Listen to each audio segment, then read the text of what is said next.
Welcome aboard, passengers. Mega Sim here. Yes, I know. This is over a week late, but you know I've been busy and I want to get my rush hour news articles out because I want to think about what they are saying. Because I've not read these. I've not read them at all. And I want to do it because I said that we're going to be looking at Rush Hour 2. Rush Hour 2? We're going to be looking at Train Sim World 2 Rush Hour. And we're going to be looking at the differences between console and PC and things like that. So I want to look at these news articles and get a better insight into what is going on with this new DLC that's coming. So, today's video, or this afternoon, or this evening, whenever you're going to be looking at this, the development team, we're going to talk to them about building the London to Brighton Train Sim World 2 Rush Hour. What do you do at Dovetail Games? Well, I don't work at Dovetail Games, but we're going to be talking to Tom, Cameron, and Jake. So Tom is a lead vehicle artist and has been overseeing the creation of all the rolling stock for Rush Hour. Cameron is an associate technical designer, usually responsible for building the tutorial scenarios and route intros. And Jake is also an associate technical designer. He does the same as Cameron. They're both usually responsible for the objectives and scenarios, trainings, and intros. Well, Cameron, Jake, before we even start, why is the intro for Cathcart on a 6-car vehicle, but all the timetables are 3-car? Unless there is a 6-car, and I'm sorry. But from what I've seen so far, I can only see 3-car. Where is the 6-car like in the intro? Anyway, let's carry on. What locomotives are we bringing to Brighton route? The Class 377 in Southern livery. So we've already got that, haven't we? We've got the 377 on the Brighton East Coast Way. But it will be an updated version, hopefully. And the Class 387 in Gatwick Express livery. If only we got the Darth Vader one. Never mind. But we got the Class 387. Oh, and also we could have had the Wessex. That would have been nice. Anyway, 387. What is new with the tutorials for Brighton and Rush Hour? So Jake, these tutorials, they've tried to include more in them. There is a much more in-depth tutorial to help explain more. So they've had feedback on previous routes where the safety systems weren't detailed as much as the community felt was necessary. So they want to include more. Show the users how to move again after applying something like an emergency stop, for example. I know I'm going to keep going back and forth. Cathcart circle, emergency brake, just release the brake, and then there you go. There's no extra thing. So they spend a lot of time watching other people play through previous routes to prick out things they can improve on. Yeah, they might have watched my videos, not sure. What is it like bringing those locomotives into the game? Well, Tom said that they need an awful lot of information to create what they do at the standard we as gamers expect as well. So because they're not able to go out and get pictures due to lockdown, they've been working closely with friends in the right places within the wider community as well as the rail industry. And they've had some people dedicate quite a lot of time to getting them photos and information they needed that they couldn't have obtained just by looking on the internet. Well, Wikipedia's all right, but yeah, never mind. It's very rewarding when a project comes together, especially when they consider the hill they've had to climb to achieve it. So, how do you create the tutorials for each loco? Well, Cameron said, much like Tom, they have to talk to a lot of different people to get the information we need. It's a collaborative effort. The gameplay team will sit down together and they'll think of everything that needs to be done. Then they'll come up with a plan. And if you imagine they're playing the game on paper, they'll go through and tick off all the steps required to start a loco one by one. Sit in the seat, turn the master key on. Does it have a master key? Is it called something else? Is it a combined power handle, etc.?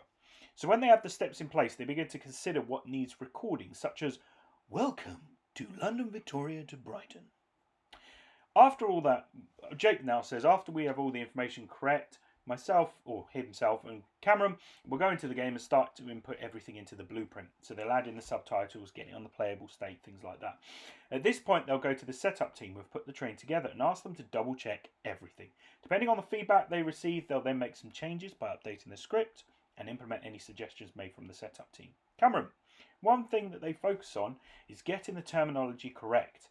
When they talk to people on the beta forum, to make sure everything sounds correct, we will ask anything needs rewording or rephrasing so it's authentic to reality.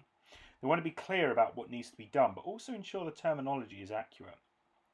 Jake said it would be a daunting task if they had to do it all by himself, so thankfully they're able to check in with a network of people that they have, and everyone is able to confirm what they're doing is correct.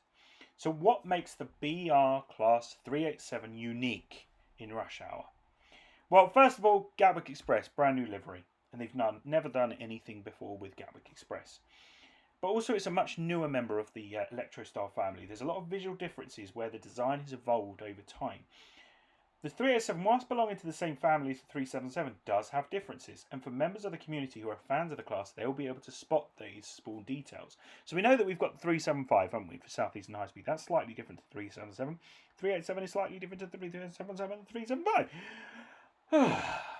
Whilst the two are visually similar to the casual observer, for those who know what to look for will be able to spot those unique features.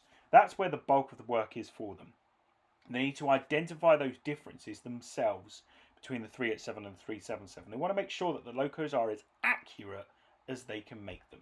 So, has the rush hour feel changed how you would approach this route? Well, Cameron said, building a route is important to get it the look and feel right. The iconic but static structures and stations. That applies here, but there's also added layer of trying to recreate the movement, the feel of rush hour, new passengers, increased density. They really want to take their time to ensure the community understand what they are putting forward. They want to show off new passengers, busier stations, more lively stations. They've taken the approach that just because they haven't included it before doesn't mean we have to omit it this time. Jake said to try and make the day-to-day of driving a smoother experience, they're going to be including more useful information about each loco and detail some more of the unique features you could come across whilst driving. They want to leave no stone unturned and have the players feeling more in control. Tracer Bar 2 Rush Hour is coming this summer. I want to have a look at the pictures. I know they're flicking through, but the first one, yeah, that's just a 377 with people walking. Potentially that's London Victoria. Next one, Clapham Junction. It's a bit empty, isn't it? Hopefully we're going to have a lot of AI trains. Probably not going to get South West Railway. Probably not going to get them. Because you know, with like the South West Trains route that I've got in Train Simulator, you get the Southern 377 AI, don't you? Where it's going past through there. You're not going to get it, I don't think. Not going to get it.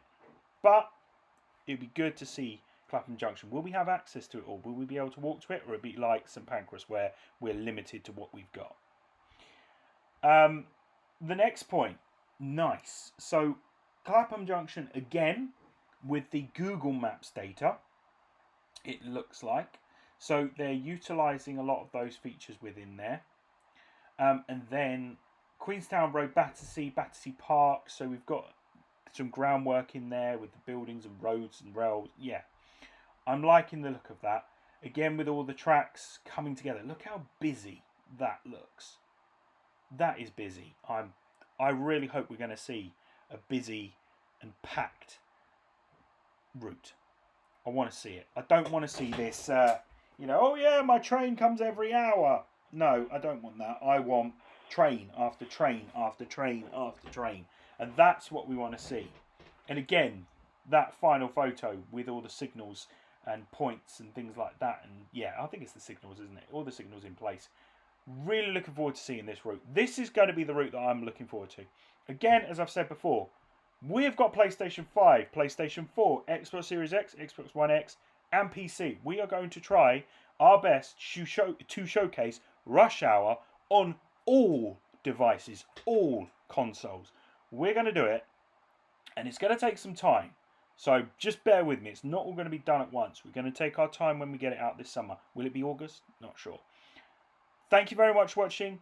Don't forget to subscribe. As I said, I am slowly getting through the Rush Hour news, so Dresden will be the next one that I'll be able to do. But have a great weekend, great week. Oh, I don't know, when is this video going out? I'm not sure. No idea. No one.